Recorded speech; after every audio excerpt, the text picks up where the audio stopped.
여러분 안녕하십니까? 누리꾼들 사이에서는 이재명 민주당 대표의 피습 사건을 두고 아수라의 장면과 너무 겹친다면서 자작극이 거론되고 있습니다. 이재명 더불어민주당 대표가 2일 부산 방문 도중 괴한에 의해 피습당했지만 생명에는 지장이 없는 것으로 알려지고 있습니다. 이날 괴한이 범행에 이용한 도구는 20cm 정도 길이의 해칼이라는 점, 공격 당시 몸이 뒤로 튕겨 나갈 정도의 타격력을 비추어 볼 때 1cm 열상만 입은 것은 좀 뭔가 의심스러운 부분이 없지는 않습니다.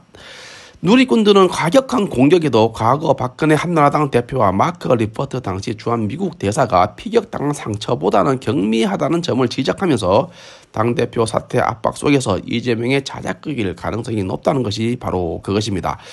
이 대표는 이날 오전 가덕도 현장을 방문하는 과정에서 지지자로 보이는 중년 남성으로부터 흉기 습격을 당했습니다. 피해자는 20cm 칼로 이 대표의 왼쪽 목 주변을 노렸지만 1cm 정도의 열상만 입힌 것으로 알려지고 있습니다. 사건 현장에서 피해자는 바로 제압당해 경찰로 넘겨졌지만 범행 이유 등에 대해서는 묵비권을 행사하는 것으로 알려지고 있습니다.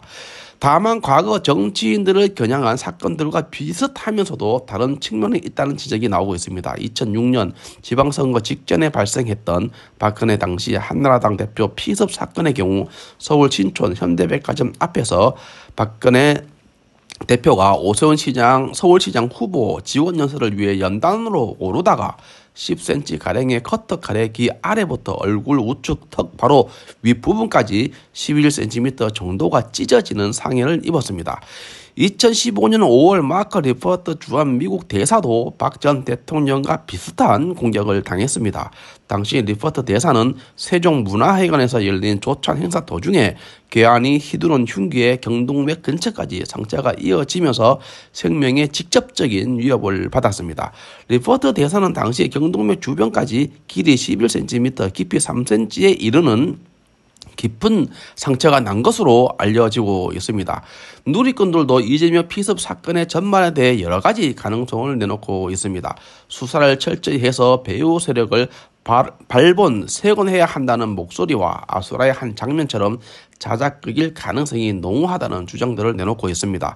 또한 두 사건 모두 상처의 크기나 깊이가 컸다는 점에서 열상에 그친 이 대표 피습 사건 의도는 다른 것 같다는 반응을 내놓고 있습니다. 한 누리꾼은 관련 기사에서 자작극 냄새가 물씬 난다. 죽일 것 같으면 상처가 저리 나지 않는다. 20cm 칼로 1cm 열상만 냈다는 게 아수라의 장면들과 너무 겹쳐서 우프다. 이 사건으로 가장 이득을 보는 세력이 누굴까 생각해봐라. 바로 그놈이 범인이다. 철저한 배후 세력을 들춰내야 한다고 말했습니다. 또 다른 누리꾼은 앞으로 벌어질 재판에 참석하지 않기 위한 건수를 만든 것이다.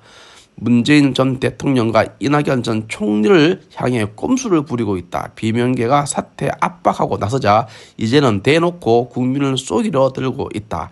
그렇다고 분당이 되는 길을 막을 수 있을 것 같나? 사퇴가 답이다.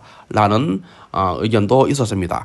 반면 이번 사건에 피의자가 휘두른 칼이 사건 당시의 칼과 다르다는 주장도 의견도 나오고 있습니다. 한 누리꾼은 처음 이재명의 목에 칼이 들어갈 때 칼의 색깔과 이후 피해자가 제압당할 때 칼은 다른 칼이다라는 의혹이 제기되었습니다. 다만 법조계에선 전례를 비추어 볼 때 살인 미수 혐의를 적용해 징역 10년 이상의 중형을 선고할 수 있다는 관측을 내놓았습니다. 한 변호사는 미필적 고의가 있는 것으로 보인다면서 피의자가 빠져나갈 가능성은 적다고 했습니다. 수사를 해봐야 알겠지만 엄청난 타격력에 칼이 들어갔다면 분명히 생명이 위험했을 것이라고 했습니다.